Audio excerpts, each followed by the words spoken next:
my God. Storm Floris slams Elgol and the Highlands. Chaos unleashed in western Scotland, August 4th, 2025. Elgol, Isle of Skye, Scotland. Western Scotland is reeling today as Storm Floris delivered a brutal assault of hurricane-force winds, relentless rain, and angry seas, with a tiny coastal village of Elgol bearing the full brunt of the chaos. The scenic Isle of Skye, known for its dramatic cliffs and peaceful lochs, turned into a battleground of nature overnight. Locals in Elgol described a terrifying scene around 3 a.m. as winds exceeding 90 miles per hour ripped through the village, snapping trees like twigs and sending roofing tiles flying through the air. Several fishing boats anchored off Loch Scavig were torn from their moorings and smashed against the rocks.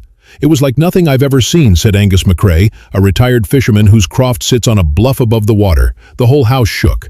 We lost power, the shed roof's gone, and the sea, it was roaring like a beast."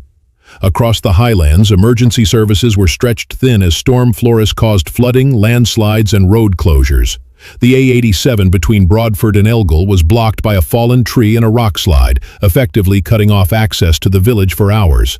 Power outages were reported in dozens of communities, including Portree and Fort William, with Scottish and Southern Electricity Networks (SN) working through dangerous conditions to restore services.